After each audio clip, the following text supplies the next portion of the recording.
नमस्कार, मी प्रसन्न जोशी. आपण पाहताय पुढारी न्यूजवर आपला चर्चेचा कार्यक्रम धुरळा.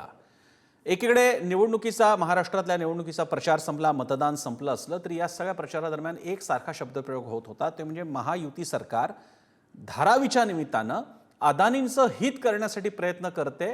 खरं तर अदानीच या सरकारला चालवण्यामध्ये नेहमीच सक्रिय होते असे सुद्धा आरोप झाले. त्याला संदर्भ होता महाविकास आघाडी सरकार पाडण्याचा सुद्धा.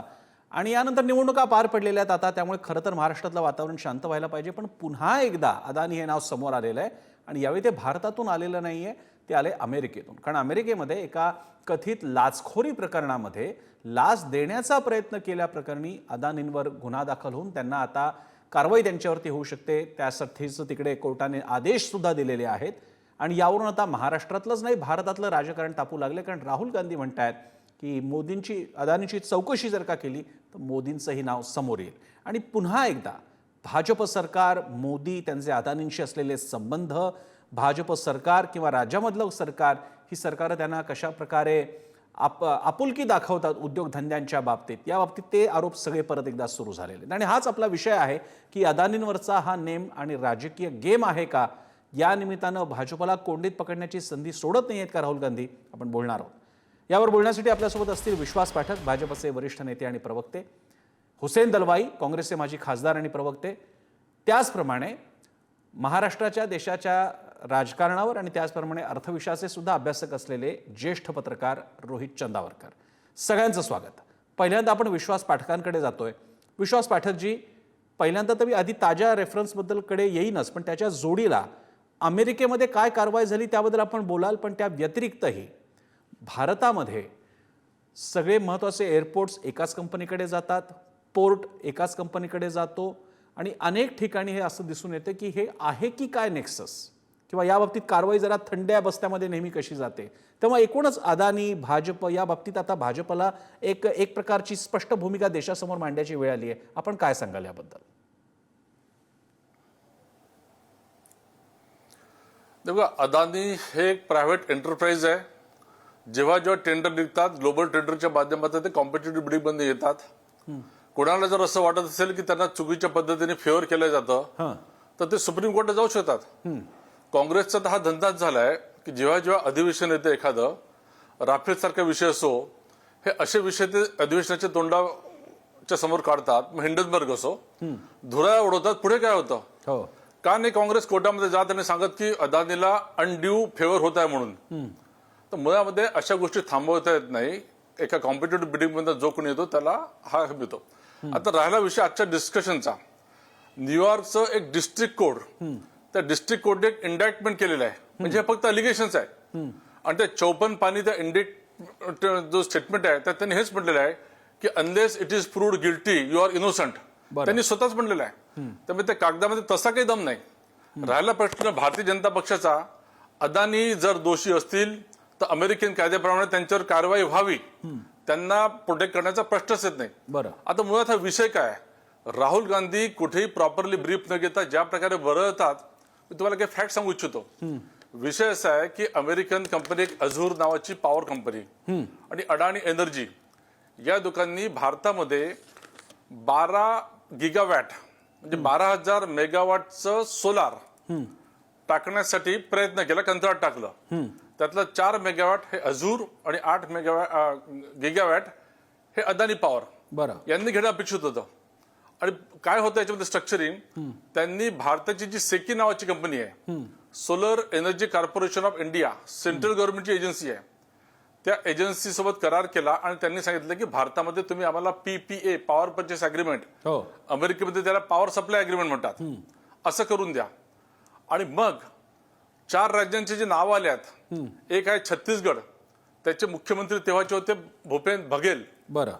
नंतर Andhra Pradesh, YSR Reddy, Tamil Nadu, DMK, Odisha, BJD, हे जे नॉन BJP सरकार होते तिथे यांनी ते PPA करण्याचा प्रयत्न केला आणि त्यांनी घूस दिली, ब्राईब केलं, अशा प्रकारचे अलिगेशन्स आहेत. राहुल गांधी थोडा अभ्यास करून जर केलं असतं तर ते त्यांच्या प्रकरण अंगाशी आलं नसतं. आता परत त्यांना सॉरी म्हणण्याची वेळ येणार आहे, जसं राफेलमध्ये झालं, हिंडनबर्ग मध्ये झालं. आता परत त्यांना सॉरी म्हणण्याची वेळ येणार आहे.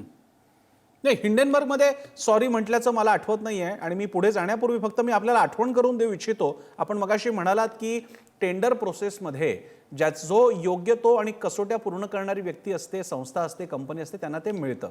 मी आपल्याला आठवण करून देऊ इच्छितो की धारावीच्या बाबतीत वस्तुतः हा प्रोजेक्ट आधी अनेक जणांनी बीड केल्या होत्या, पण तेव्हाच्या त्या बीड रद्द करून नंतर अशा प्रकारे काही बिड्सच्या टेक्निकॅलिटीज बदलण्यात आल्या आणि मग ते वेगळ्याकडे गेलं आणि मग पुढे काय झालं ते आपल्याला माहिती आहे. त्या अटी तशा का बदलल्या गेल्या आणि काही युनिक अटी अशा कशा काय टाकल्या गेल्या की ते फक्त एखाद दुसरी संस्था पूर्ण करू शकते. यावर पुन्हा अदानींचंच नाव घेतलं गेलं. हे मी आपल्याला फक्त बीडमधली पारदर्शकता या विषयाच्या बाबतीत सांगू इच्छितो. त्याशिवाय पोर्ट कोणाकडे जातात, airport GMR airport, Chhatrapati Shivaji Maharaj airport GMR होता, त्याच्यावरती SBIने हा दावा केला की तुमच्यावरती कर्ज खूप मोठं आहे आणि मग अदानींनी तो ताब्यात घेतला ज्यांच्यावर GMR पेक्षा जास्त कर्ज आहे. आता या सगळ्या गोष्टी कशा जुळून येतात कल्पना नाहीये. कदाचित त्याच्या मागचं काही अर्थकारण आपण जास्त सांगू शकाल, मला मान्य येते. दरम्यान हा सगळा विषय तापल्यानंतर संबित पात्रा भाजपचे नेते यांनी राहुल गांधींवर टीका केली आहे. आपण दोन्ही बघूयात राहुल गांधी काय म्हणाले आणि संबित पात्रा काय म्हणतात. मोदी जी ने एक नारा दिया, एक हैं तो सेफ हैं. इंडिया में अदानी जी और मोदी एक हैं तो सेफ हैं. चीफ मिनिस्टर 10-15 करोड़ के लिए अंदर चले जाते हैं और अदानी जी 2000 करोड़ रुपए का स्कैम करते हैं और वो बाहर घूम रहे हैं. कारण है कि प्रधानमंत्री उनको प्रोटेक्ट कर रहे हैं. कहा कि अडानी के पीछे मोदी है, तो हमारा भी सवाल है, यदि अडानी के पीछे मोदी है तो क्या कारण है कि कांग्रेस के सरकार के समय, भूपेश बघेल जी के सरकार के समय छत्तीसगढ़ में 25,000 करोड़ रुपए का निवेश अडानी की कंपनी ने किया. क्यों लिया आपने 25,000 करोड़ रुपए का निवेश जब आपकी सरकार थी छत्तीसगढ़ में? तेव्हा आता भाजपचं म्हणणं आहे की काँग्रेस शासित राज्यांमध्ये अदानींची इन्व्हेस्टमेंट कशी काय असते, ती कशी काय चालते. त्यामुळे हा विषय आता भाजप सुद्धा अदानींचं नाव घेऊन राहुल गांधी पर्यायानं काँग्रेसवरती टीका करते. आपल्यासोबत आता आहेत रोहित चंदावरकर. रोहितजी, आपण कदाचित मगाशा काही कमेंट्स पाहिल्या असतील. विश्वास पाठकांचं म्हणणं आहे की एकतर विश्वास पाठक म्हणजे अदानींनीच ते म्हटलेले त्यांच्या कंपनीने प्रेस नोटमध्ये की अंटिल नॉट प्रूव्हन गिल्टी तुमच्यावरती फक्त हे आरोप आहेत आणि त्याच्यामुळे सगळ्यांनी आश्वस्त राहावं. आणि हेच भाजपचे प्रवक्ते सुद्धा सांगतात. त्याच्यात गंमत अशी आहे, अमेरिकेमधल्या जेव्हा अशा न्याय संस्था तुमच्यावरती आरोप लावत असतात, आणि हे तर भारतात सुद्धा लागू आहे, पण आरोप लावले जातात जेव्हा आंतरराष्ट्रीय पातळीवर आणि अमेरिकेमध्ये, त्याचं गांभीर्य वेगळं असतं. या पार्श्वभूमीवर आम्हाला तुम्ही प्रकाश टाका रोहितजी, की हे प्रकरण आणखी किती गंभीर टर्न्स घेऊ शकतं, वळणं घेऊ शकतं. प्रसन्न, हा विषय आज मार्केट्समध्ये जे काही दिसतंय त्याच्या दृष्टीने आपल्याला लक्षात येईल की त्याच्यामध्ये सिरियसनेस किती आहे किंवा नाही आहे वगैरे. कारण आज ट्रेडिंग जेव्हा संपलं तेव्हा मार्केट साधारण 450 पॉईंट्सनी खाली आलेलं आहे. म्हणजे 75,000 पॉईंट्सच्या मार्केटमध्ये 1% सुद्धा घसरण नाही याचं आपल्याला साधारण म्हणता येईल. म्हणजे मार्केट्सनी काही त्याच्यावर, शेअर बाजारांनी त्याच्या या आरोपांवर काही फार गांभीर्याने विश्वास दाखवलेला नाही आहे असं आपल्याला एक निष्कर्ष काढता येईल की इकॉनॉमीच्या दृष्टीने त्याच्यावर काही फार गंभीर परिणाम असा दिसत नाहीये. अदानीच्या असं विविध कंपन्या आहेत, अदानी पोर्ट्स आहेत, अदानी फॉर्च्यून, अदानी विल्मर आहे किंवा अदानी बाकीच्या 2-3 आहेत कंपन्या, एनर्जी वगैरे, त्याच्यामध्ये घसरण झालेली आहे. आणि ती घसरण दिसते कारण ती अमेरिकन इंडाइटमेंट जी काय आलेली आहे त्याच्यामुळे. आता एक बात तुम्हाला मी सांगतो की अमेरिकेतून पैसे उचलले म्हणजे बॉन्ड्स रूपाने हे पैसे भारतातल्या काही इन्फ्रास्ट्रक्चर, सोलर पॉवर आणि अन्य गोष्टीसाठी उचलले गेल्यामुळे अमेरिकन सिस्टीम जी आहे त्यांचं असं असतं की ते पैसे जेव्हा तुम्ही अमेरिकन इन्व्हेस्टर कडून घेता तेव्हा ते कशासाठी आणि कुठे वापर करता याचं पूर्ण एक त्याने अनालिसिस तुम्हाला द्यायला लागतं किंवा पूर्ण त्याची माहिती तुम्हाला डिस्क्लोज करावी लागते. बरं, तशी ती अदानी यांनी केली. हे आपल्या प्रेक्षकांच्या माहितीसाठी सांगतो की विशेषतः मराठी प्रेक्षकांच्या माहितीसाठी की नेमकं झालंय काय हेच मुळात बहुसंख्य प्रेक्षकांना माहित नसेल. तर अमेरिकेतून आपण पैसे उचलले गुंतवणूक म्हणून आणि ते भारतामध्ये इन्फ्रास्ट्रक्चर प्रोजेक्ट, विशेषतः विजेच्या, सोलर पॉवरच्या प्रोजेक्टसाठी लावले. त्याच्यामध्ये अमेरिकेतल्या कंडिशन्स अशा आहेत की तुम्ही कुठला एक एक डॉलर तुम्ही प्रत्यक्ष कशावर खर्च केला याचं डिस्क्लोजर ज्याला म्हणतात, याची माहिती ही तिथल्या गुंतवणूकदारांना दिली पाहिजे. बरं. आणि त्यांना ते माहित पाहिजे की आपण गुंतवणूक केलेले पैसे नेमके कशात लागलेले आहेत, प्रत्येक रुपया प्रत्येक डॉलर कशात लागलेला आहे. तर त्या दृष्टीने ते काही डिस्क्लोजर दिलं गेलं. त्याच्यामध्ये डिस्क्रिपन्सी म्हणजे तफावत मराठीत आपण जे म्हणतो ती आढळलेली आहे असा आरोप आहे. आणि तो असा आहे की साधारण 25 कोटी रुपये हे भारतातल्या काही अधिकाऱ्यांना हे सगळे प्रोजेक्ट क्लिअर करण्यासाठी लाच म्हणून दिले गेले असे आरोप आहेत. आणि अमेरिकेतल्या न्याय व्यवस्थेचं म्हणजे जस्टिस डिपार्टमेंटच्या आज जे आलेलं सगळं कागदपत्र आहेत त्याच्यामध्ये तो आरोप असा आहे की हे पैसे अशा पद्धतीने लाचेसाठी देणं, त्याचं डिस्क्लोजर न करणं वगैरे हा एक गंभीर गुन्हा असून त्याच्यामध्ये आम्ही कारवाई पुढची करू इच्छितो वगैरे अशा अर्थाने ते झालेलं आहे. त्यामुळे हा एक नवा प्रकार आला आहे. आता ह्याच्यामध्ये दोन्ही बाजू आपापलं म्हणणं मांडतील. राहुल गांधी यांनी त्याच्यावर प्रेस कॉन्फरन्स घेतली. राहुल गांधी यांचे पहिल्यापासूनच अदानी यांच्यावर काय काय आरोप आहेत, राजकीय दृष्टीने आहेत वगैरे वगैरे.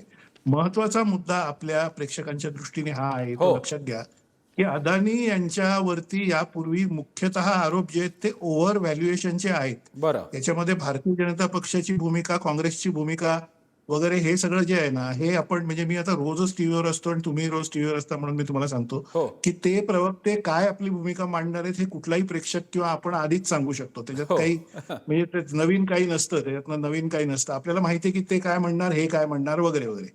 मला त्या राजकारणात आजच्या दिवशी या विषयावर त्या राजकारणात पडण्यात इंटरेस्ट नाहीये या स्पेसिफिक विषयामध्ये, कारण हा आर्थिक विषय आहे माझ्या दृष्टीने आणि तो इंटरनॅशनल इन्व्हेस्टमेंटचा विषय आहे. आणि आपले प्रेक्षक सुद्धा, पुढारीचे प्रेक्षक सुद्धा मोठ्या प्रमाणावर मला वाटतं स्टॉक मार्केट वगैरे मध्ये इन्व्हेस्टमेंट वगैरे करणारे असतील.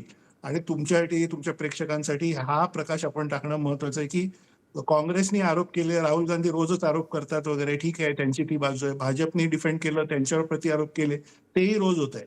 मला असं म्हणायचंय की भारतीय स्टॉक एक्सचेंजमध्ये प्रसन्न ओव्हर व्हॅल्युएशन आहे का टोटली? कारण अदानी यांच्याबद्दल मुख्य आरोप वेगवेगळे जे आहेत त्याच्यामध्ये काय आहे की त्यांचे स्टॉक हे खूप ओव्हर व्हॅल्यूड आहेत असं सगळीकडे अर्थतज्ञांचं म्हणणं आहे. ते तुम्हाला अगदी म्हणजे फर्स्ट इयरचा इकॉनॉमिक्सचा स्टुडंट सुद्धा तुम्हाला सांगेल किंवा चार्टर्ड अकाउंटंटचा स्टुडंट सुद्धा सांगेल की ते ओव्हर व्हॅल्युएशन खूप कमालीचं आहे.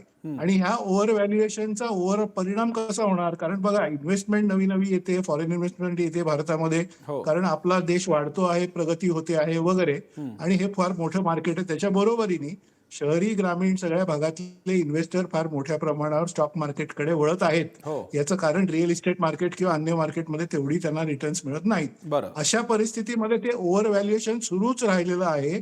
आणि ते अशा पद्धतीचं एक मोठं काही प्रकरण बाहेर आल्यानंतर सुद्धा स्टॉक आज पडले, ते काही फार पडले नाहीयेत. तर हे जरा थोडंसं सावध होण्यासारखी गोष्ट आहे की हे ओव्हर व्हॅल्युएशन किती लेवल पर्यंत जाईल. त्या दृष्टीने अदानी यांचा रोल आणि इतर काही गोष्टी याच्याबद्दल आपण बघायला पाहिजे.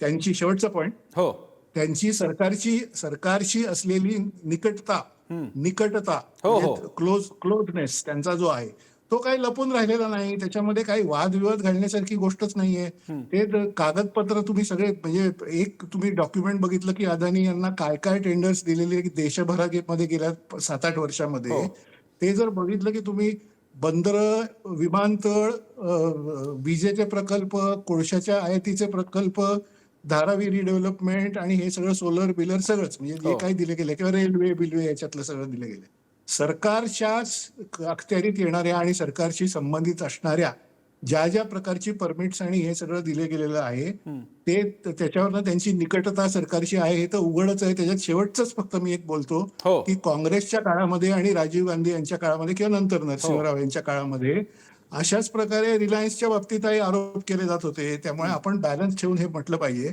की आता अदानी यांच्याबद्दल जे होतंय तेच पूर्वी काँग्रेसने अंबानी यांच्या बाबतीत केल्याचे आरोप हे अनेक पत्रकार किंवा अनेक तज्ज्ञ किंवा आमच्यासारखे अभ्यासक हे करतात. म्हणजे असं म्हणतात की बघा हे असं असं आहे. तर ते तसाच भाग आहे. कुठल्याही सरकार बरोबर असे उद्योगपती असतात आणि त्यांचं ते सगळं हे असतं, तिथे उघड बाब आहे. त्याच्यातला राजकारणाचा भाग आज मला काही फार बोलायचा नाही. असो, प्रसन्न.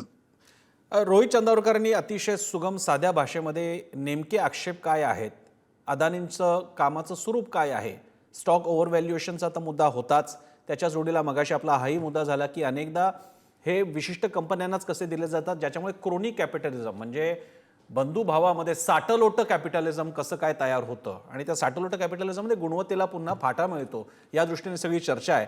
कदाचित सर्वसामान्यांसाठी लक्षात घेतलं पाहिजे, एखादा उद्योजक मोठा होणं हा मुख्य मुद्दा नसून एकच उद्योगापती प्रति सगळ्या गोष्टी फिरत राहणं आणि या निमित्तानं इतरांना ती स्पेस कमी कमी होत जाणं. त्याच्या जोडीला तो उद्योगपती स्पेसिफिकली गुजरातमधून आहे आणि सध्या महाराष्ट्र गुजरातच्या बाबतीत आपल्याला कल्पनाच आहे केवढ्या प्रेमाच्या गोष्टी चाललेल्या आहेत. म्हणून ही चर्चा महत्त्वाची ठरते. मी पुन्हा जातो विश्वास पाठकांकडे.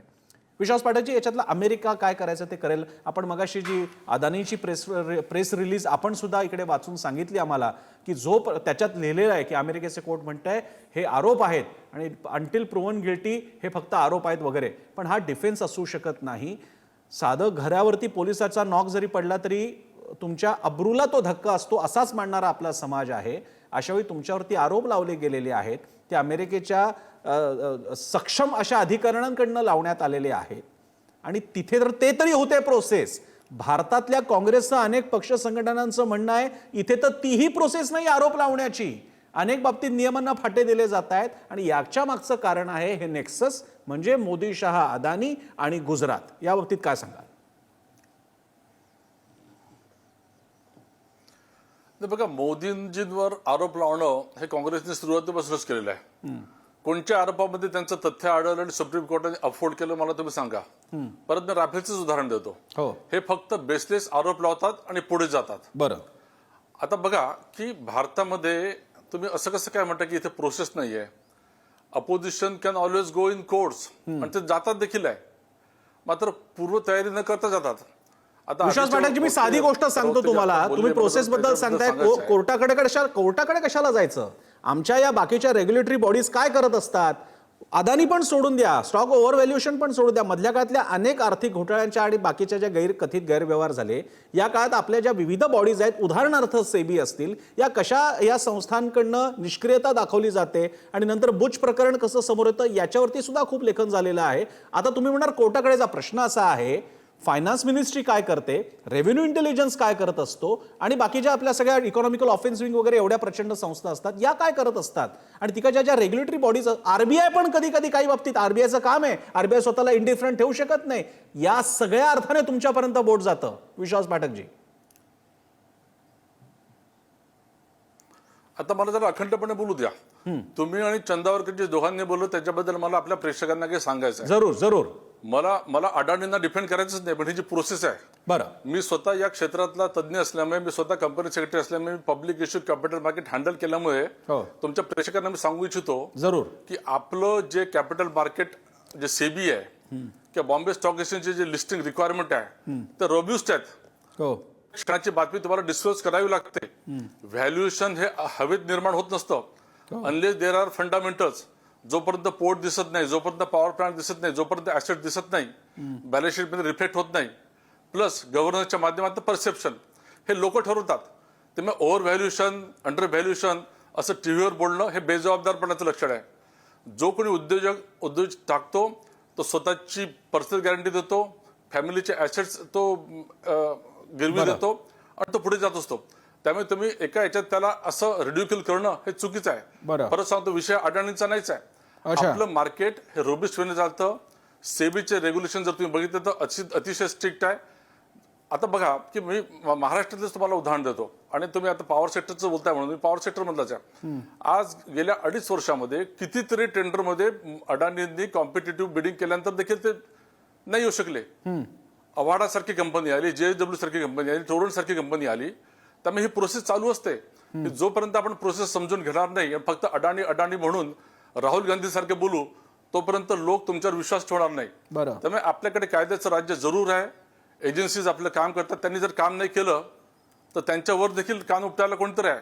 म्हणून म्हणतो की हवेमध्ये फक्त ॲलिगेशन न करता कोर्टामध्ये आम्ही एवढ्यासाठी म्हणतो की कोर्ट आहे तिकडे बघायला.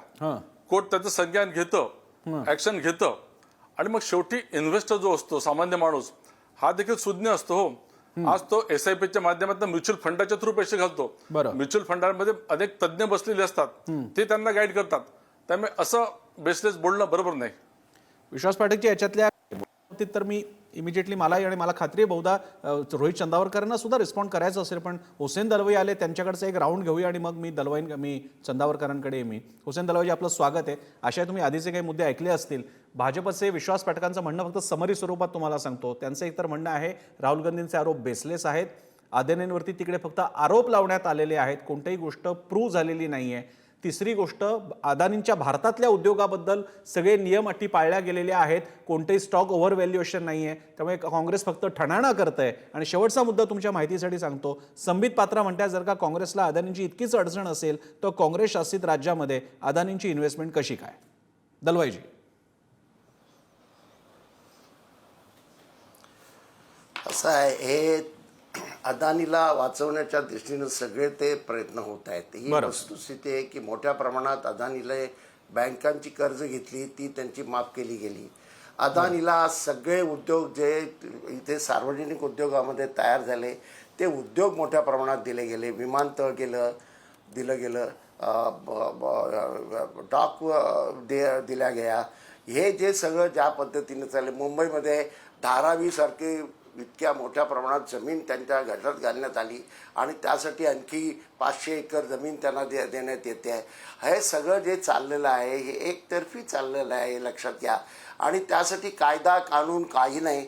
आता इथे आमच्या रिक्षावाल्यांनी जर कर्ज घेतलं, जर त्याला ते कर्ज त्याचे हप्ते नीट देता आले नाही तर तुम्ही त्यांना लगेच त्यांची रिक्षा ओढून नेता. ते गरिबाचं घर तुम्ही त्याला घरातून बाहेर काढता. हे असं सगळं जे जिथे आहे तिथे अदानीला सगळ्या तऱ्हेचे तुम्ही फायदे मिळवून देता. हे काय आहे? आणि राहुलजींची मागणी काय आहे? JPCची इन्क्वायरी व्हावी. का नाही करत तुम्ही? खरं खोटं काय ते येईल ना बाहेर. पण ती तुम्ही लपवता का? अदानीच्या संबंधामध्ये जे जे आरोप होतात त्या आरोपाचं तुम्ही हे का नाही करत? त्याची चौकशी का नाही करत? चौकशी करायला घाबरता का? आणि अदानीवर एवढं प्रेम का की प्रत्येक गोष्ट अदानीला द्यायची, एक गोष्ट मी तुम्हाला सांगतो. मुंबईमध्ये आज झोपडपट्ट्यातून मोठ्या प्रमाणात या ड्रगचा मोठ्या प्रमाणात वापर होतो. हा ड्रग येतो कुठून? हो, अदानींच्या गुजरात मधल्या डॉकमधून येतो. सगळ्यांचं म्हणणं आहे का त्याची चौकशी केली जात नाही?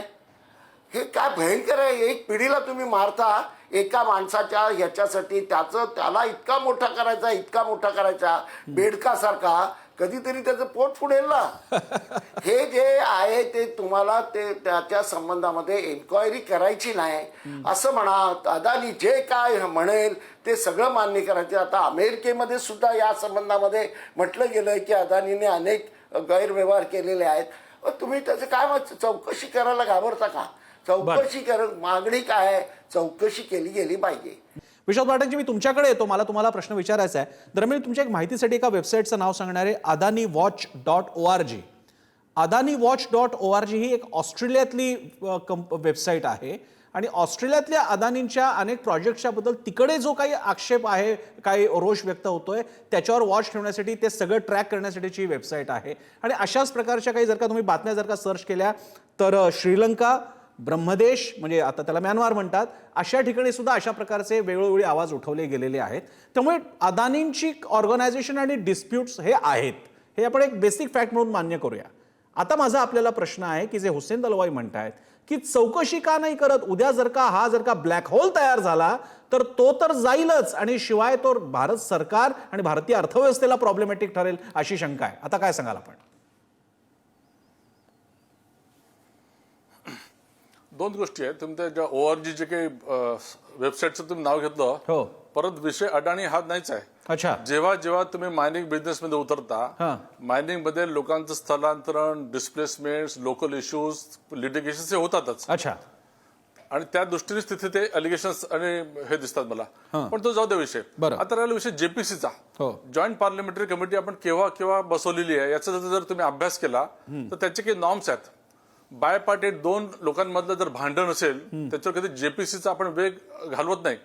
मात्र तरी JPC मध्ये बसत असेल तर आम्हाला भारतीय जनता पक्ष म्हणून JPC बसावी. आम्हाला अडाणीशी काही देणं घेणं नाही. बरं. मात्र मग JPCने हे बघावं, कारण अडाणी पॉवर हा जो बिझनेस आहे किंवा अडाणी एंटरप्राइज आहे हे गेले 35 वर्ष भारतामध्ये काम करत आहे. आणि हे करत असताना 2014 ते 2024 हा पिरियड तर त्याच्यात यायलाच पाहिजे. हो. पण त्याच्या व्यतिरिक्त देखील आणि त्यांनी जिथे जिथे गुंतवणूक केली, जिथे काँग्रेस शासित राज्य आहे त्यातली देखील जीपीसी बसावी, ते पूर्णत्वाने करावी. म्हणून म्हटलं की असं फक्त हिट अँड रन अशा टाईपचे आरोप करून चालणार नाही. तुम्हाला बेसिक्समध्ये जावंच लागेल. आज ज्या रिपोर्टवर ही चर्चा होते आहे, राहुल गांधींनी अतिशय उथळपणे ती प्रेस कॉन्फरन्स घेतली.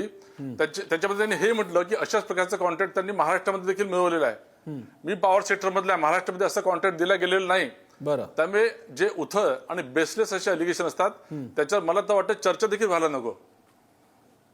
बरं, मी हुसेन दलवाईंकडे जाण्यापूर्वी मला फक्त एकदा रोहित चंदावरकरांकडे जायचं आहे. चंदावरकरजी, तुम्ही काही बाकी काउंटर करायचं असेल तर कराच, पण मगाशी विश्वास पाठक असं म्हणाले ओव्हर व्हॅल्युएशनचे आरोप हे निखालस चुकीचे आहेत. अशा प्रकारे भारतीय त्यासाठी मानांकन असलेल्या संस्था आहेत की जे मॉनिटर करत असतात आणि प्रत्यक्ष तसं असल्याशिवाय असे व्हॅल्युएशन होत नाही. त्यामुळे असा हा बेसलेस आरोप आहेत असंही ते म्हणाले, जो आपला ओव्हर व्हॅल्युएशनचा मुद्दा चालू होता. आणि तुम्ही म्हणालात की सीएचा अगदी साधा बेसिक पहिल्या इयरचा मुलगा सुद्धा दाखवू शकतो की ते ओव्हर व्हॅल्यूड आहेत. सो याबद्दल काय सांगाल? हे का असं फॉग ढग का तयार केला जातोय संशयाचा?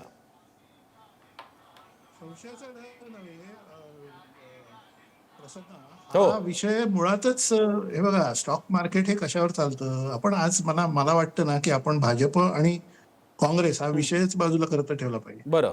मुद्दा असा आहे की म्हणजे विश्वास पाठक यांच्या एका मताशी मी सहमत आहे की अदानी यांचा बिझनेस किंवा हे सगळं जे आहे ते 35 वर्षापासून सुरू आहे आणि त्यातली मागची 10 वर्षच भाजपचं सरकार आहे वगैरे. जो मुद्दा मीच आधी सांगितला होता ऑलरेडी तुम्हाला दोघांनाही, आणि हुसेन दलवाई त्यावेळी आले नव्हते पण त्यांच्यासाठी परत एकदा रिपीट करतो हो. की अशाच प्रकारची अलिगेशन्स काँग्रेसच्या काळामध्ये रिलायन्स उद्योग किंवा मुकेश अंबानी यांच्या बाबतीत आणि त्यांचे वडील धीरूभाई अंबानी यांच्या बाबतीत होत होती. भाजपकडून किंवा जनता दलाकडून अन्य कुठले डावे होते ते जास्त अशा प्रकारचे आरोप करतात. भाजप आणि काँग्रेसने असे आरोप फारसे एकमेकांवर केले नाहीत, कारण त्यांची सत्ता जास्त काळ राहिली आहे आणि आता काँग्रेस थोडी डावीकडे झुकल्यामुळे आता काँग्रेसने हे आरोप सुरू केलेत. पण काँग्रेसची सत्ता जेव्हा होती त्या काळात, मनमोहन सिंग यांच्या काळात किंवा नरसिंहराव यांच्या काळात रिलायन्सच्या बाबतीत असेच आरोप होत होते. नवीन काही नाही. हा एक पॉलिटिकल भाग झाला. पॉइंट हा ह्याचा जो तुम्ही विचारला मला, ओव्हर व्हॅल्युएशन, स्टॉक मार्केट हे मुळात कशावर चालतं? इकॉनॉमिक्सचे सगळेच आपण अभ्यासक आहोत इकॉनॉमिक्सचे, सगळ्यांना हे कळू शकतं की इट इज मार्केट सेंटिमेंट. आणि हे सेंटिमेंट वर सगळं कसं चालतं, तर तुम्ही काहीतरी विकत घेताय आणि हुसेन दलवाई पण ते विकत घेतायत, विश्वास पाठकजी पण विकत घेतायत, सगळे घेतायत, मग मलाही वाटतं आपणही घ्यावं. असं करून एखाद्या वस्तूचा भाव वाढतो. सोन्याचा भाव कशामुळे वाढतो? त्यामुळेच वाढतो. रिअल इस्टेटचा भाव कशामुळे वाढतो? भारतामध्ये काही जमिनीची कमतरता आहे का? भारतामध्ये एवढी जमीन आहे, ह्या काही सिंगापूर नाहीये किंवा हे काही जपान नाहीये की इथे जमिनीची कमतरता आहे. हे करोडो हेक्टर जमीन मुंबईपासून 50 किलोमीटरवर 100 किलोमीटरवर उपलब्ध आहे, तरी सुद्धा आपण एवढा जास्त भाव का देतो? कारण हे मार्केटमधलं सेंटिमेंट आहे की प्रॉपर्टी मधली इन्व्हेस्टमेंट आता आपण केली तर पुढे त्याचे भाव वाढतात वगैरे. तुम्हालाही वाटतं, इतरांनाही वाटतं, म्हणून मलाही वाटतं. तसं ते आहे की आज तुम्ही लक्षात घ्या की आज जो हे आहे आपला बिटकॉइन आहे, तुम्हाला लेटेस्ट मी सांगतो, तुमच्या सगळ्या प्रेक्षकांना आणि आता पॅनलवर बसलेल्या सगळ्यांना सुद्धा माहित असेल किंवा इंटरेस्ट वाटेल की ते $1,00,000 गेलेलं आहे आज प्रसन्न बिटकॉइन. आज सकाळी बिटकॉइन ना, एका बिटकॉइनची बिटकॉइन खरंय. आता हे बिटकॉइन ही काय कन्सेप्ट आहे मला सांगा तुम्ही. आता मी जर म्हटलं की बिटकॉइन हे, आपण इकॉनॉमिक्सच बोलू आज, माझं मत आहे, आपण हे नकोच, म्हणजे राजकारण मला हेच नाही. बिटकॉइन हे ओव्हर व्हॅल्यूड आहे असं जर मी समजा म्हटलं, तर या पॅनलवरचे तुम्ही किंवा अन्य कोणीतरी हे योग्य नाही किंवा हे बेजबाबदारपणा असं जर म्हटलं, त्याला मी काय उत्तर देणार? कारण हे सेंटिमेंट आहे ना शेवटी, मी त्याच्यावर उत्तर देऊ शकत नाही. कारण त्याचा पॅरामीटर असा आहे की लोक घेतायत ना या व्हॅल्यूला. लोक जर घेत असतील या व्हॅल्यूला तर त्याची किंमत $1,00,000 आहे. मग आपण त्याच्यावर काय आर्ग्युमेंट करू शकतो? त्यामुळे ह्या सगळ्या इमोशन्सचा भाग असतो मार्केटमध्ये. कुठलाही स्टॉक किंवा कुठलाही हे आपण जे बघतो ते आपण त्याचं एक सेन्स त्याच्यामध्ये लावतो की बिटकॉइन, आता त्याचं उदाहरण मी तुम्हाला देतो. बिटकॉइन हे कधी पण खाली येऊ शकतं, त्याची ते एक इमोशनल याच्यावर ते झालेलं आहे, किंवा स्पर्धा गुंतवणूकदारांमध्ये होऊन त्याचा भाव वाढलेला आहे, त्याचं एक सेंटिमेंट तयार करण्यात आलेला आहे. म्हणून माझं मत असं आहे की बिटकॉइन इज ओव्हर व्हॅल्यू. कोणाला ते मत पटेल, कोणाला नाही पटणार, याच्यावर रघुराम राजन यांनी सविस्तर लेखन केलेलं आहे की कुठल्या गोष्टीचा स्टॉक्स आणि हे कसे वाढतात किंवा काय होतात. त्यामुळे हा पर्स्पेक्टिव्ह जो आहे ना प्रसन्न, हा पूर्णपणे सब्जेक्टिव्ह आहे. तो ज्याच्या त्याच्या दृष्टीवर अवलंबून आहे, किंवा कोणीही त्याच्या बाबतीत तसं आर्ग्युमेंट करू शकतं की हे असं नाही असं आहे, आणि तेही बरं. योग्य असतं आणि हेही योग्य असतं.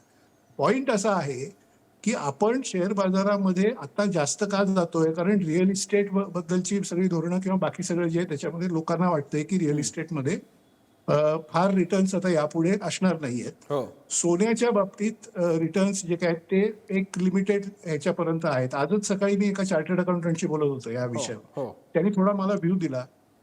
ते लेखनही करतात वेगवेगळ्या वर्तमानपत्रांमध्ये वगैरे. तर त्यांचं म्हणणं आहे की it is a sentiment that is created artificially, अशा पद्धतीने बरं. हे सगळं झालेलं आहे. तर या पार्श्वभूमीवर महत्वाचा मुद्दा असा की गुंतवणूकदार काही मार्केटमधनं हटायला तयार नाही आहेत. हो म्हणजे जो तुमचे जे 2 वर्षापूर्वी जे आरोप झाले होते अदानींवर, त्यांच्यानंतर जे मार्केट थोडं खाली आलं ते परत वर गेलं. बरं त्या कुठल्या हिंडनबर्गच्या आरोपाबद्दल मी म्हणतो. हो त्यावेळी सुद्धा आपण असं म्हणजे सत्ताधारी पक्षांनी किंवा अन्य लोकांनी काही असं हे केलं की हा भारतातली गुंतवणूक वाढते, भारत पुढे जातोय म्हणून वेस्टेड इंटरेस्ट ग्रुपनी किंवा हो शॉर्ट सेलिंग करणाऱ्या लोकांनी हे आरोप केलेत वगैरे वगैरे.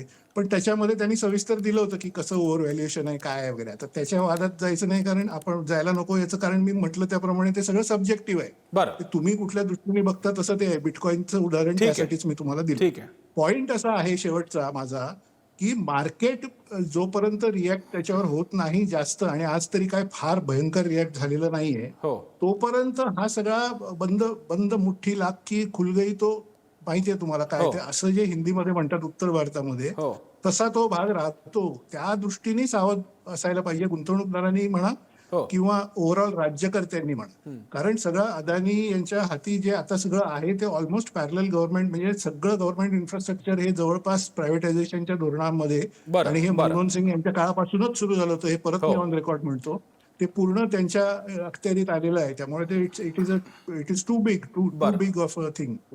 बरं मी प्रसन्न. पुन्हा एकदा हुसेन दलवाईंकडे जातो. दलवाईची आपली जेव्हा मागणी असते की चौकशी झाली पाहिजे, जेपीसी हा एक भाग आहे, पण विश्वास पाठकांनी सांगितले की जेपीसी संयुक्त संसदीय चौकशी कधी बसवली जाते त्याचे काही संकेत आणि नियम असतील. पण या व्यतिरिक्त मग काँग्रेस किंवा संपूर्ण इंडिया आघाडी ही या बाबतीत नेमकं काय करू पाहते? येत्या आता शीतकालीन सत्रात, हिवाळी अधिवेशनाच्या काळात संसदेमध्ये तुम्ही हा जे मुद्दा ठेवणार आहात का? त्याचप्रमाणे नेमक्या कोणत्या मुद्द्यावरती? विश्वास पाठक म्हणतात की मुद्दा काय, भारतात का चौकशी करायची?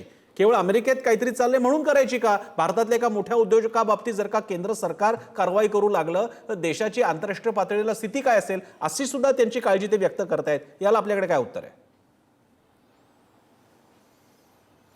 असं आहे की या संबंधामध्ये पार्लमेंटमध्ये चर्चा होईल. हो पण पार्लमेंटमध्ये चर्चा होऊ नये असा गोंधळ जर ट्रेजरी बेंच करणार असेल, बरं. ती चर्चाच नीट होऊ देत नाही. एक लक्षात घ्या, काँग्रेसच्या काळामध्ये अशा अनेक चर्चा झालेल्या आहेत. चंदावरकरजी बोलले ते खरं आहे.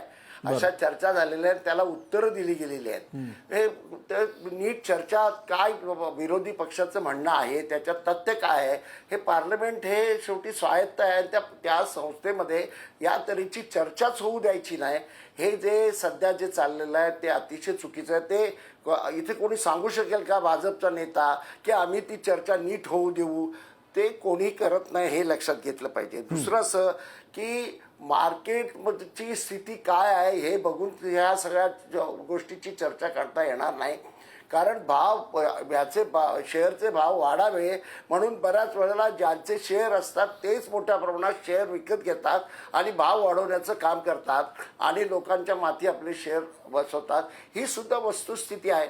आपल्याकडे सगळंच काय होतं, त्या बुजबाईंना का पकडलं जात नाही अजून, त्यांना का इतकं बाजूला ठेवलं गेलेलं आहे? आणि या सगळ्याची चौकशी करण्यासाठी एक माणसाच्या नेतृत्वाखाली चौकशी कशासाठी? असं इतकं त्यांना प्रोटेक्शन देण्याचं कारण काय? एवढाच माझा मुद्दा आहे. ते राहुलजी बोलतायत ना, त्यांनी जे मुद्दे मांडलेले आहेत त्याची करा ना चौकशी. चौकशी करण्याच्या संबंधामध्ये त्याला विरोध असण्याचं जे चाललेलं आहे त्याचं कारण कुठे ना कुठेतरी याच्यामध्ये पाणी मुरतंय, आणि ते पाणी मुरतंय ते लोकांना खरं सगळं बाहेर येऊ नये म्हणून चाललेलं आहे. आता लोकांच्यापर्यंत ही गोष्ट गेलेली आहे. इथे मुंबईमध्ये ज्या पद्धतीनं जमिनी खरेदी करण्याचं चाललंय, सगळे प्रोजेक्ट आपल्या हातात घेण्याचं चाललंय, हे जे सगळं चाललंय त्याच्यातून लोकांनाही लक्षात आलेलं आहे की एकतर्फी सगळी दादागिरी चाललेली आहे, एकतर्फी एकाच माणसाच्या खिशामध्ये सगळा देश घालण्याचं चाललेलं आहे. हे अतिशय चुकीचं आहे. हा मुद्दा आहे, हे आपण लक्षात घेतलं पाहिजे. आणि त्याला ह्या लोकांचा मग विरोध का? बरं. विरोध अशासाठी आहे की काही ना काही करून अदानीला प्रोटेक्ट करणं हा त्याच्यातला भाग आहे. मी विश्वास पाठकांकडे हाच मुद्दा घेऊन जाईन. विश्वास पाठकजी, प्रश्न JPC असेल नाहीतर कोणतीही असेल, पण हा तोच देश आहे की जिथे सुब्रत रॉय सहारा एकीकडे असंच साम्राज्य होतं त्यांचं आणि आजही त्याचे अवशेष आहेत तसे. त्यांच्यावर कारवाई झाली, जेलमध्ये गेलेली ती व्यक्ती पाहायला मिळाली आणि त्यानंतर पुढे सगळं काय झालं ते सगळा इतिहास आहे. त्यामुळे या देशात कारवाया होतात, चौकशा होतात, नाही अशातला भाग नाही. जर का आता आंतरराष्ट्रीय स्तरापासून भारताच्या स्तरापर्यंत एवढी टीका होत असेल, अजून आपण अदानींना मिळणाऱ्या उद्योग आणि त्यांना कसे काय मिळाले ते फेवर्स होते का काय याच्यात तर पडलेलोच नाही होत अजून. म्हणजे मी मगाशी म्हणालो तो विषय अगदी खोला जायचा असेल तर मुंबई एअरपोर्ट, धारावी या सगळ्या बाबतीत खरंच बोलावं लागेल की ट्विस्ट नंतर का करण्यात आल्या. आधीचे जे कंत्राटदार होते आणि मोठमोठे कंत्राटदार होते त्यांच्याकडे ते का गेलं नाही. अदानींना पोर्टचा काय अनुभव होता, इन्फ्रास्ट्रक्चरचा कोणता अनुभव आहे त्यांना विकसित करण्याचा. पण मी त्याच्यात जात नाहीये. माझा आत्ताचा प्रश्न आहे, जर का विरोधी पक्षाचं म्हणणं की या चौकशी करा या ग्रुपचं नेमकं काय चाललंय. अदानी ग्रीनचा शेअर म्हणजे तुम्हाला रुची सोया नावाची कंपनी विश्वास पाठक तुम्हाला माहिती आहे, तुमच्या रामदेव बाबांची ती कंपनी त्यांनी घेतल्यानंतर रुची सोयाचा शेअर 5 पट 10 पट त्याच्याही पॉलिटिकली एकदम फटकन निघून गेला होता. त्याचे होतं तेवढं बेसिक तर तेच असणार आहे रुची सोयाचं. एका महिन्यात काय बदलणार आहे, पण तो एका झटक्यात वाढला का तर रामदेव बाबांची इंडस्ट्री पातंजली त्याला जॉईन झाली. आता अदानी ग्रीन्स असतील किंवा अदानी पॉवर असेल यांचे सुद्धा एक्झॉर्बिटंट जे काही सगळे प्राइसेस आपल्याला बघायला मिळतात, या सगळ्यामध्ये लोक पैसे घालतायत विश्वास पाठकजी. आणि या सगळा पैसा जात असताना मी म्हणून शब्द वापरला, एक असा ब्लॅक होल तयार झाला तर तो फक्त काही छोट्या उद्योगांना नाही, सगळ्या अँसिलरी युनिट्स उद्योजक वगैरे वगैरे करत मार्केटवरचा विश्वास जर का कोसळायला लागला तर जी म्युच्युअल फंड सही अख्खी सगळी कॅम्पेन चालू आहे त्याला पर्यंत तो धक्का जाईल. म्हणून माझं तुम्हाला विचारणं आहे की चौकशी करायला हरकत काय. चौकशी करायला काहीच हरकत नाही, मात्र केवळ यांचा इलेक्शन कमिशनवर विश्वास नाही, सेबीच्या चेअरमनवर विश्वास नाही, रिझर्व्ह बँकेच्या अध्यक्षांवर विश्वास नाही म्हणून चौकशी करा अशाने देश चालत नाही. यांनी यांचे फक्त बेसलेस आरोप करत राहावे, आम्ही आमचा देश चालवतोय. आज भारताची अर्थव्यवस्था फास्टेस्ट ग्रोईंग आहे, ते उगाच नाही आहे, कारण कुठेतरी एक डिसिसिव्ह लिडरशिप आहे. आता बघा की हुसेनभाईने सांगितलं की पार्लमेंटमध्ये त्याची ऍटलिस्ट हे व्हावं, डिस्कशन व्हावं. डिस्कशनला तयार आहे ना. यांचे राहुल गांधी हे पार्लमेंटमध्ये बसतात का हो? जेव्हा पार्लमेंट सुरू असतं तर हे रस्त्यावर उतरतात, फॉरेनला जातात. असे नॉन सिरियस असं अपोजिशन आहे.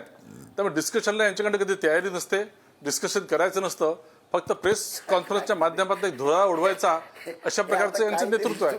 आता राहिलं परत कॅपिटल मार्केटचं. मी परत सांगतो की भारतीय कॅपिटल मार्केट हे अतिशय मॅच्युअर्ड आहे. सेबी लॉज असो, स्टॉक एक्सचेंजचे लॉज असो, ते अतिशय ऐका ना अतिशय मॅच्युअर्ड आहेत. त्याचं कारण असं आहे की आज मी चंदावरकर साहेबांना विचारतो की आज जो रिटेल इन्व्हेस्टर आहे त्याच्यापैकी 80% इन्व्हेस्टर हा म्युच्युअल फंडाच्या थ्रू पैसे का टाकतो? कारण म्युच्युअल फंडाकडे एक्सपर्टीज असतो, तो बॅलन्स शीटचा अभ्यास करतो, तो फोरकास्टिंग बघतो, जग कुठे चाललंय ते बघतो आणि त्या बेसिसवर त्याचं इन्व्हेस्टमेंट होत राहतं. त्यामुळे इतकं सोपं नाही. त्यांनी त्यात ते बिटकॉइन घालून परत लोकांना कन्फ्युज करण्याचा प्रयत्न केला.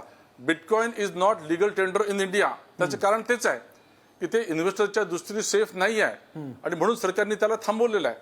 त्यामुळे विषय असा आहे पण त्याच्यावर 30% घेतलेले आहेत, त्याच्यावर चौकशी 30% घेतलेले आहेत. इंडॅक्टमेंट झाल्या. असं नाही विश्वास पाठकजी, बिटकॉइनला लिगॅलिटी तुम्ही प्राप्त न करून दिलेली आहे, मात्र क्रिप्टो करन्सी मधून आलेल्या नफ्यावर 30% तुम्ही टॅक्स घेताय. हा एवढा मोठा जोक कधी कोणी केला नसेल जगामध्ये. नाही प्रसन्नजी, तुम्ही जोक करताय. 1947 पासून इन्कम टॅक्स कायदा हा इथे आहे. इलिगल इन्कम, क्रिमिनल इन्कम याच्यावर देखील टॅक्स आहे. त्यामुळे तो आहेच आणि जागतिक लेवलवर आहे. तुम्ही कोणत्याही प्रकारे जर इन्कम मिळवला असेल तर त्याच्यावर टॅक्स बसतो. हे फक्त भारतात नाही जगामध्ये आहे. बरं, त्यामुळे जोक नाही, ही स्थिती आहे, वस्तुस्थिती आहे. ठीक आहे. रोहित चंदावरकर काहीतरी बोलत होते. रोहितजी बोला, काय म्हणताय? मी असं म्हणतोय की बिटकॉइन हे भारतात इलिगल आहे, हा मुद्दा ठीक आहे. मी त्याचं उदाहरण हे इकॉनॉमिक्स मधल्या इव्हॅल्युएशन साठी फक्त देतो आहे. त्याचा काही भारतात लिगल असणं जरा स्पष्ट बोलला काय, तुम्ही कन्फ्युज नका करू. लिंदर, तुम्ही एक्सपर्ट आहात. चंदावरकर साहेब तुम्ही एक्सपर्ट आहे, जरा व्यवस्थित स्टँड घ्या. पाठकजी, मी त्याचं उदाहरण हे व्हॅल्युएशन करताना कसं म्हणजे सेंटिमेंटच्या बेसिसवर व्हॅल्यू वाढत जाते, यासाठी बिटकॉइनचं उदाहरण दिलेलं आहे, दुसरं काही नाही. ठीक आहे, मी हुसेन दलवाईंकडे जातो. व्हॅल्युएशन हे फक्त सेंटिमेंट्सवर नसतं. कंपनीचे फंडामेंटल्स, गव्हर्नन्स, त्यांचं लिगल, त्यांचे कंप्लायन्सेस, त्यांचे डिस्क्लोजर, त्यांचे रिप्रेझेंटेशन, या सगळ्या गोष्टी असतात. म्हणजे बरं ठीक आहे, मी तुम्हाला हे आपण इन्फ्रास्ट्रक्चर कंपनी बद्दल म्हणू शकतो, पण ज्या जागतिक मार्केटमध्ये आता बिटकॉइनची व्हॅल्यू एवढी झाली आहे, त्याचे फंडामेंटल्स काय आहेत किंवा त्याचं काय व्हॅल्यू काय त्याच्या मागे आहे, कशामुळे ते झालंय, ते नुसत्या म्हणून सेंटिमेंट्सवर भारताने त्याला झालंय लिगल ना. टेंडर केलं नाही. मी ते सांगतो की भारताची स्थिती ही अतिशय स्ट्रॉंग आहे. भारताचा विषय आपली नसून सिस्टम स्ट्रॉंग आहे, रोबस्ट आहे, म्हणून आपण त्याला एक्सेप्ट केलं नाही अजून. हे मी इकॉनॉमिक्स मधलं सेंटिमेंटवर कसा Economics भाव म्हणजे वाढतोय Bitcoin मी दलवाईंकडे जातो. एक मुद्दा Economics. वेगळा घेऊन मला आपल्याकडे वेळ आता शेवटची 5 मिनिटं आहेत आणि दलवाई उशिरा जॉईन झाले. त्याची माझा आवाज पोहोचतोय का आपल्यापर्यंत? होय होय. दलवाईजी, एक अशी थिअरी सुद्धा ऐकायला मिळते की प्रत्येक काळामध्ये देशाला अशा काही उद्योजकांची गरज असते की जे देशाचे इंजिन, अशी मोठी इंजिन्स ठरतात. एकेकाळी ते नावं होती टाटा बिर्ला, नंतर काय टाटा, किंवा नंतर अंबानी पण होते. आणि अशा नंतर आता अंबानींच्या नंतर सक्सेशन पुढचं मोठ्या प्रमाणात दिसत नसल्यामुळे आता एक आणखी असाच मजबूत उद्योजक पाहिजे, तो आता यांच्याकडनं उभा केला. तुमच्या काळामध्ये टाटा बिर्ला होते, यांच्या काळात अदानी, आणि नंतर अदानी तर दोन्ही काळातले होते. आता अंबानी हे नवीन आहेत, गेल्या 10-15 वर्षात समोर आलेले. त्यामुळे ही सरळ देशाची प्रॅक्टिकल गरज असते, त्यामुळे त्याच्याकडे दुर्लक्ष करा, असं सुद्धा मार्केटमध्ये किंवा अर्थ जगतामधले जे अगदीच रिअल पॉलिटिकवाली मंडळी असतात, ठोक धंदा बघतात, व्यवसाय बघतात, त्यांचं म्हणणे की असा उद्योजक लागतो तुम्हाला. तुमच्या काँग्रेसच्या काळातले अंबानी, यांच्या काळातले अदानी, संपला विषय. हे मान्य आहे का तुम्हाला? असं आहे, चोऱ्यामोऱ्या करून हे अशा रीतीनं उद्योग करणं आणि त्याचा अल्टिमेटली एक लक्षात घ्या, या देशाची अर्थव्यवस्था इतकी $1 वाढले, अमुक झाले, तमुक झाले, हे सांगितलं जातं. त्याच वेळेला या देशामध्ये गरीब अधिक झालेले आहेत, दोघांमध्ये फरक मोठ्या प्रमाणात झालेला आहे. हे सुद्धा तितकंच लक्षात घेतलं पाहिजे. विकास हा सगळ्या समाजाला घेऊन झाला पाहिजे, तो होत नाही, तो एकतर्फी होतोय. आणि या सगळ्यामध्ये एक गोष्ट आपण लक्षात घेतली पाहिजे की छोटे उद्योगपती जे आहेत, मध्यम उद्योगपती जे आहेत, किंवा अल्प सामुग्री असलेले उद्योग आहेत, हे उद्योग सुद्धा वाढणं अतिशय आवश्यक आहे. ते एम्प्लॉयमेंट जास्त देतात, ते लोकांची सेवा जास्त करतात, हे आपण लक्षात घेतलं पाहिजे. त्याच्याऐवजी 1-2 लोकांना वाढवत नेणं हे काय खरं नाही. आणि एक गोष्ट लक्षात घ्या, टाटा असतील, बिर्ला असतील, यांनी काय या देशाला अशा रीतीनं फसवणुकीच्या मार्गाने त्यांनी उद्योग केलेले नाहीत. टाटानी कितीतरी संस्था उभ्या केलेल्या आहेत, हॉस्पिटल्स उभं केलेलं आहे, किती मोठ्या प्रमाणामध्ये ते लोकांना मदत करतात, हे आपण लक्षात घेतलं पाहिजे. हे काय करतात, अगदी अदानीचे आहे ना, 5,000 करोड रुपये एका लग्नावर खर्च करतात. आम्ही तेव्हा तरुण मंडळी होतो, त्यावेळेला आपल्या मोहिते पाटलांच्या लग्नाला त्या विहिरीमध्ये बर्फ टाकला गेला म्हणून आम्ही आंदोलन केलेले आहोत, मार खाल्लेला आहे. आणि हे या पद्धतीने उधळपट्टी होते आणि प्राईम मिनिस्टर तिथे जातात. असं आहे, ह्या तुम्ही कमावता म्हणजे कोण कमावतं, म्हणजे कुठले कमावता तुम्ही कमावता, हे शेवटी या देशाच्या धनातूनच तुम्हाला सगळं मिळालेलं आहे. हे लक्षात घेऊन ट्रस्टच्या अनुषंगानेच याचा विचार केला पाहिजे, जो गांधीजींनी विचार मांडलेला आहे आणि जो टाटानी अंमलात सुद्धा आणण्याचा मोठ्या प्रमाणात प्रयत्न केलेला आहे. हे जी चोरेमारे करणाऱ्यांच्या संबंधामध्ये आमचं म्हणणं आहे, हे याच्यातून देशाचं नुकसान होईल, हे लोक मोठे होतील, परंतु देश याच्यातून गरीब होत जाईल. मी शेवट पुन्हा एकदा पाठकांकडे जातो. विश्वास पाठकजी, याच्यातला मुद्दा काही प्रमाणातल्या गोष्टी नोशनल असतात. म्हणजे उदाहरणार्थ बुक ऑफ अकाउंट्समध्ये आणि विविध प्रकारच्या ॲन्युअल रिपोर्ट्समधून त्या कळतात अशात नाही, त्या नोशनल असतात. उदाहरणार्थ अटी पूर्ण केल्यानंतर कॉन्ट्रॅक्ट दिलं, हे म्हणायला अगदी सोपं आहे, पण मोठे प्रोजेक्ट जर का एकाच कंपनीकडे जात असतील तर मात्र शंका आहे. या विशिष्ट कंपनीवरती किती प्रमाणातलं कर्ज हे आपण बघू शकता. आणि त्याचवेळी त्याहून कमी कर्ज असलेल्या कंपन्यांना मात्र बँकांनी त्यांच्या मागे तगादे लावले कर्ज परत करण्यासाठी, आणि म्हणून त्या छोट्या कंपन्यांना स्वतःकडचे प्रोजेक्ट या मोठ्या कंपनीला द्यावे लागले. याची उदाहरणं आहेत. लोकांपर्यंत हे अव्यक्त सत्य, ज्याला आपण एका अर्थानं पोस्ट ट्रूथ म्हणून, हे कळत असतं. हे तुम्ही किती काळ ही पाठराखण करणार आहात? का एवढी केली जाते पाठराखण? पाठराखण करण्याची आवश्यकताच नाही आणि करणार देखील नाही. पण परत मी सांगतो, जर कर्ज एखाद्या कंपनीला द्यायचं असेल तर ते बँकिंग नॉर्म्स असतात. असं सरसकट म्हणू शकता की याचं कर्ज कमी आहे, त्याचं जास्त आहे. त्याचं जास्त असलं तरी त्याचं डेट इक्विटी रेशो आणि याचं काय त्याप्रमाणे कर्ज दिलं जातं. ते अतिशय प्रोफेशनल नॉर्म्स असतात. उगाच कोणती बँक कोणाला कर्ज देऊ शकत नाही. देते. अहो सर, विश्वास पाठकजी, आता तुमच्या आवडीचा विषय LICच्या गळ्यामध्ये कशी बँक बांधली गेली याची किती उदाहरणं तुम्हाला देऊ, आणखी किती उदाहरणं तुम्हाला सांगू की हे होतं, कारण नसताना होतं, कारण त्याच्या मागे हितसंबंध असतात जे तुमच्यासारख्या सत्ताधाऱ्यांनी टाळायला पाहिजे असतात. अजिबात नाही. बघा, LIC कडे जर एवढे रिझर्व्ह असतील तर त्या पैशाचं काय करायचं, इन्व्हेस्टमेंट स्ट्रॅटेजी बदलू शकतो आणि ते फक्त मोदीजीच करू शकतात. आज रिझर्व्ह बँकेकडनं जो सरकारला डिव्हिडंड यायचा, त्या डिव्हिडंडचा पर्सेंटेज मोदीजींनी वाढवून लोक उपयोगी त्यांनी सेवा दिल्या. बरं, हे नॉर्म्स आपण का नाही बदलू शकत? हे फक्त मोदीजीच करू शकतात आहे आणि हे करतोय म्हणूनच आपण जगामध्ये रिसेशन असल्यावर देखील ठीक आहे, फास्टेस्ट डेव्हलपिंग इकॉनॉमी आहे. ठीक आहे. विश्वास पाठकजी, आम्हाला सुद्धा खात्री आहे की अदानींची चौकशी करायची असेल तर ती सुद्धा मोदीच करू शकतात. मोदीच करू शकतात अदानींची चौकशी. याबद्दल आमच्या आणि हुसेन दलवाईंच्या सुद्धा मनात कोणतीही शंका नाही. म्हणून तर हुसेन दलवाई म्हणतात की आमचा विश्वास आहे मोदींवर आणि म्हणून मोदींनी चौकशी करावी. ठीक आहे. तुम्ही आता हा सरकारचा कॉल आहे येत्या शीतकालीन सत्रामध्ये देखील बक्षात नाही जाएगा. हिवाळी अधिवेशनामध्ये आपल्याला कळेल की याबद्दल सरकारची भूमिका काय असणार आहे. सध्या तरी या गोष्टी चालतात, पण या गेल्या 6-7 महिन्याच्या काळामध्ये दोनदा या विशिष्ट अदानी ग्रुपवरती, आधी हिंडनबर्ग त्याच्याही आधी असेच प्रकारचे आरोप झाले होते, ओव्हर व्हॅल्युएशनच्या बाबतीत आणि मॅनिप्युलेशनच्या बाबतीतले. आणि आता हे हिंडनबर्ग बद्दल तरी किमान त्यांच्यावरती स्वार्थाचा आरोप करता येत होता शॉर्ट सेलिंगच्या बाबतीतला. पण इथे आता न्यायिक व्यवस्था अमेरिकेची याच्यामध्ये गुंतलेली आहे. या सगळ्या पार्श्वभूमीवरती पाणी मुरतंय. चर्चा होणार तर होणारच, मात्र याची दखल केंद्र सरकार घेणार काय बघावं लागेल. तुर्तास या चर्चेसाठी या मान्यवरांनी वेळ दिला, यांचे आभार. इथेच थांबूया. पाहत राहा पुढारी न्यूज.